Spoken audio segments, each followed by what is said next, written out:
Dua hal penting ini, karena dua hal penting ini menjadi faktor penentu bagi si rekruter untuk perekrut kerja. Apa dua hal itu? Yang pertama adalah attitude, yang kedua aptitude. Nah, attitude ini berkaitan dengan karakter dan perilaku, etika. Kemudian yang kedua, aptitude berkaitan dengan skill, kemampuan.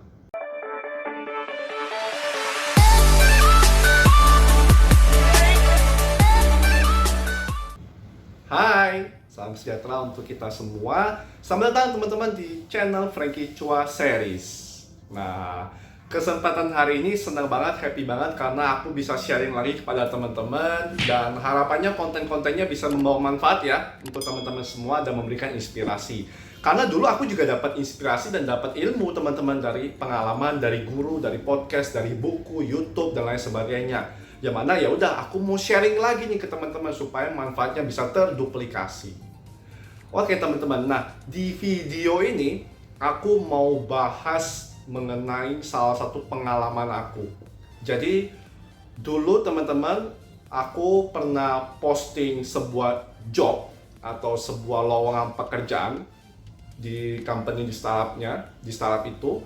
Kemudian dari sana aku terima banyak sekali email masuk. Mungkin dari seratusan email itu ternyata teman-teman ada sekitar 60% atau mungkin 70% yang mengirimkan emailnya kosong. Maksud emailnya kosong apa? Tidak ada salam pembuka, di body email nggak ada apa-apa, cuma kirim attachment aja. Cuman kirim CV-nya aja, PDF, udah gitu doang teman-teman. Waduh, padahal di instruksinya, di posternya itu udah jelas loh. Subjeknya apa, udah jelas, clear instruksinya, ditujukan kemana, kemudian kirimkanlah ke sana. Nah, teman-teman, ini mungkin menjadi sebuah kesalahan ataupun hal yang harus dihindari ya bagi pencari kerja, baik itu mau pekerjaan full time maupun magang ataupun proyek-proyek lainnya. Karena ada dua faktor yang sangat penting ketika pencari kerja ini, atau misalnya orang-orang yang ingin mendapatkan pekerjaan secara full time dan magang, mereka harus memperhatikan dua hal penting ini. Karena dua hal penting ini menjadi faktor penentu bagi si rekruter untuk perekrut kerja. Apa dua hal itu? Yang pertama adalah attitude, yang kedua aptitude. Nah, attitude ini berkaitan dengan karakter dan perilaku, etika. Kemudian yang kedua, aptitude berkaitan dengan skill, kemampuan. Nah, seringkali teman-teman, nomor satu yang attitude ini dihilangkan atau dilupakan atau dianggap minor bagi kebanyakan orang. Sehingga kayak tadi jatuhnya, ketika mengirimkan email ya tidak sesuai, etikanya ya kurang, mohon maaf seperti itu teman-teman. Nah, untuk itu di video ini aku mau sharing pada teman-teman mengenai 5 kesalahan atau 5 hal yang harus dihindari ketika kita mengirimkan email terkait dengan lamaran pekerjaan. Nah, ini adalah perspektif dan pengalaman dari aku ya teman-teman. Dan mungkin di luar sana ilmunya banyak, tapi ini mungkin kacamata dari aku. Ada 5 hal atau 5 poin yang aku mau sampaikan pada teman-teman. Poin yang pertama teman-teman, ikutilah instruksi dari perekrutnya itu atau dari rekruter. Jadi instruksinya kalau udah jelas disampaikan bahwa subjek emailnya adalah magang, posisi dan nama Anda, ya ikuti teman-teman. Jadi banyak sekali orang yang subjeknya ngaco, seperti kayak misalnya tulis langsung lamar kerja. Nah, dari situ kan kita nggak tahu dia mau lamar kerja di posisi apa, karena kita buka posisinya banyak. Kemudian di body emailnya juga nggak ada tulis apa-apa lagi, langsung kasih attachment. Waduh, mohon maaf ya abang jago. Jadi subjek email itu ya penting karena itu membantu sekali kita untuk memfilter ataupun mengkategorikan dari email-email yang masuk. Karena yang email ya nggak cuma satu. Jadi kalau subjeknya adalah magang, posisi, dan nama ya silakan tulis. Contohnya magang, business development intern, Frankie. Ya udah sesuaikan seperti itu teman-teman. Jadi jangan subjeknya yang ngaco, jangan subjeknya tidak sesuai dengan instruksi. Itu kesalahan pertama ya teman-teman. Jadi jangan teman-teman tidak sesuai dengan subjeknya gitu ya teman-teman. Nah kemudian lebih lanjut teman-teman, kesalahan kedua ada ini paling sering terjadi, paling sering umum sekali terjadi adalah teman-teman mengirimkan email hanya di attach aja. Jadi emailnya kosong. Nggak ada salam pembuka, nggak ada body email, nggak ada isi, nggak ada perkenalan siapa Anda, cuma kirim email attachment aja, dikasih CV-nya aja, PDF. Bahkan ada yang cuma kirim Word dari Microsoft Word aja, dokumen. Aduh, mohon maaf teman-teman, bukannya recruiter itu gila hormat dan lain sebagainya, tapi kita bisa show lah attitude di sana. Jadi kalau mau kirim email, jangan lagi email kosong. Teman-teman silakan lampirkan komponen-komponennya, ucapkan selamat pagi bapak atau ibu siapa gitu, atau selamat pagi kalau misalnya teman-teman nggak tahu ya nama orangnya siapa, selamat pagi atau selamat siang atau salam hormat kepada rekruter dari perusahaan apa gitu. Teman-teman silakan sebutkan. Kalau bahasa Inggris bisa juga teman-teman bilang Dear Mr. or Miss, pakai dear ya, wih sayang gitu kan, wih berarti sayang gitu. Nah itu bisa teman-teman gunakan seperti itu. Nah, kemudian setelah salam pembuka, baru teman-teman kasih tahu teman-teman itu siapa. Pitching juga diri Anda, jual diri Anda di email itu, sehingga para rekruter itu tertarik ketika membaca email Anda.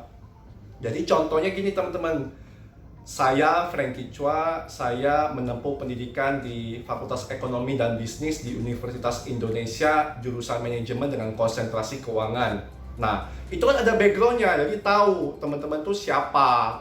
Baru teman-teman masukin value teman-teman apa, motivasi dan alasan teman-teman ingin daftar sebagai anak magang di perusahaan itu apa, dan kenapa posisi itu cocok. Teman-teman silakan jelaskan di sana, di body emailnya. Jadi misalnya teman-teman bilang, saya sangat tertarik untuk mengeksplor kesempatan belajar di perusahaan yang Bapak Ibu pimpin di posisi Business Development Intern. Saya percaya bahwa pengalaman di organisasi saya itu membuat diri saya mumpuni dari keahlian kepemimpinan, manajemen tim, problem solving, serta bisa mengembangkan project untuk lebih optimal. Nah, itu kan ada alasannya, enak teman-teman dibaca. Teman-teman bisa kasih tahu impact-nya. Di dalam memimpin tim yang berjumlah 10 orang, kelihatan nih leadership nih, memimpin tim 10 orang anggotanya ya. Di dalam memimpin sebuah tim yang beranggotakan 10 orang, kami berhasil meningkatkan omset penjualan dari klien kami sebesar 20% dalam waktu 3 bulan. Wah, ini bagus sekali teman-teman, ada positive impact. Jadi rekruter ketika membaca body email Anda semakin yakin bahwa Anda adalah kandidat yang tepat. Baru teman-teman tutup dengan salam penutupnya.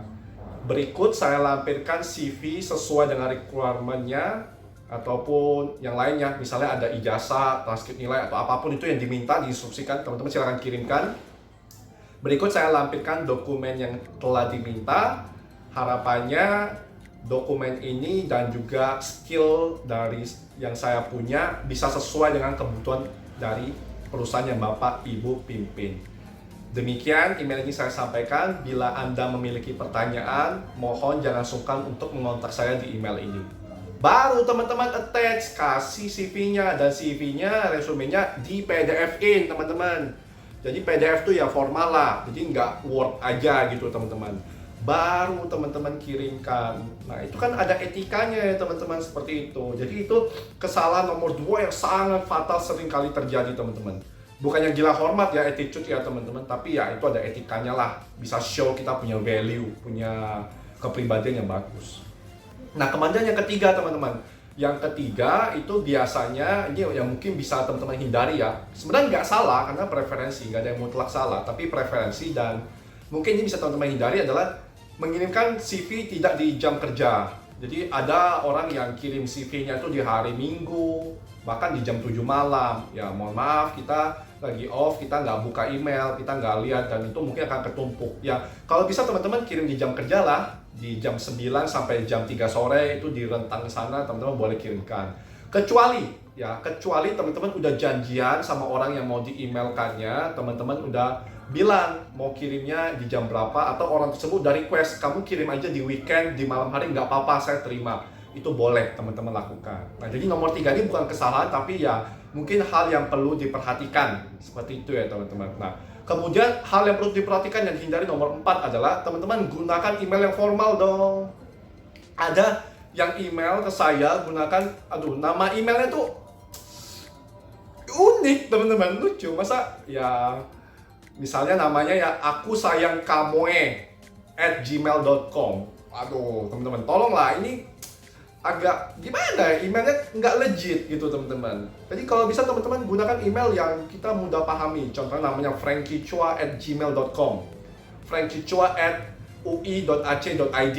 Karena mungkin kita di setiap kampus dapat username email itu ya ada domain sendiri. Nah teman-teman boleh gunakan itu kan terlihat lebih profesional. Jangan kayak pakai email yang aneh, misalnya salamander sukses03@gmail.com. Aduh, namanya agak aneh teman-teman. Jadi ya kalau bisa kita gunakan lah ya yang sesuai, yang bagus, supaya legit, supaya terlihat profesional. Karena kan kita mau daftar kerja, mau daftar magang di company yang ya legit lah, intinya begitu teman-teman. Nah kemudian yang kelima teman-teman, yang teman-teman juga harus perhatikan di sini ketika mengirimkan email atau lamaran pekerjaan dari email itu, teman-teman perhatikan typo. Ini sering banget terjadi, typo. Teman-teman lihat nih, dari awal requirement-nya, misalnya silakan kirimkan CV ke Bapak Frankie di email ini. Oke. Nanti ketika teman-teman tulis di body emailnya kepada Bapak Frankie, Frankie-nya typo. Atau nama perusahaannya typo. Atau di body emailnya ada typo, ada salah karakter. Wah, itu kan tolonglah teman-teman cek lagi ya teman-teman. Biasa kalau kita pakai email tuh ada autocorrectnya. Biasa misalnya kita tulis hukum jadi hokum, itu biasa terjadi kayak gitu. Jadi teman-teman harus cek lagi typonya. Bukan hanya di body email, di subject email, di salam, tapi juga di isi resume Anda. Di CV yang Anda kirimkan, yang teman-teman kirimkan juga harus dicek ya, ada typo atau enggak, kesalahan karakter atau enggak. Mungkin itu minor, tapi ya terlihat menunjukkan bahwa oh orang ini kayaknya nggak teliti deh, kurang profesional deh. Nah, jadi gitu ya teman-teman, beberapa kesalahan atau hal yang harus diperhatikan ketika kita ingin mengirimkan email ke pihak pemberi kerja. Nah, kemudian kita prepare, kita siapin semuanya, body emailnya udah oke, subjeknya udah oke, isinya udah oke, ada komponen tadi, attachmentnya juga oke, nggak ada typo dan lain sebagainya, grammarnya udah betul, teman-teman kirimkan. Udah, setelah teman-teman kirimkan, silakan teman-teman kirim message ke orang yang membroadcast pesan tersebut, bilang misalnya Bapak atau Ibu siapa gitu, saya sudah mengirimkan CV saya, terima kasih atas kesempatannya, mohon dapat direview, bisa seperti itu.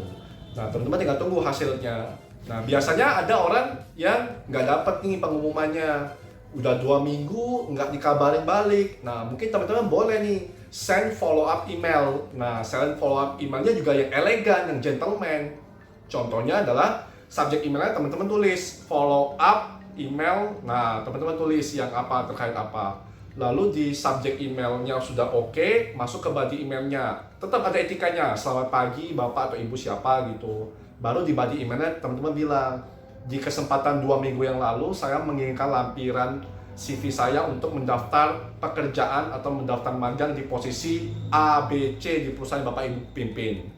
Nah setelah 2 minggu ini saya belum mendapatkan update.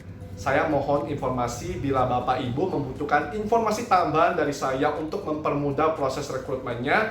Jangan sungkan untuk menghubungi saya. Bila ada informasi yang kurang yang perlu saya sampaikan, saya akan segera melengkapinya. Terima kasih, saya sangat mengharapkan apabila bisa mendapatkan update dari Bapak atau Ibu. Salam sejahtera. Selesai. Bisa gitu teman-teman. Jadi teman-teman boleh send follow up email tapi yang gentleman, yang elegan. Jangan yang aneh-aneh ya. Pak, Bu, saya udah 2 minggu kirim kok nggak dikabarin. Wah, jangan kayak gitu teman-teman. Karena ya biasa yang kirim email tuh juga banyak. Rekrutmen prosesnya juga banyak. Jadi teman-teman mesti bersabar juga. Gitu ya teman-teman.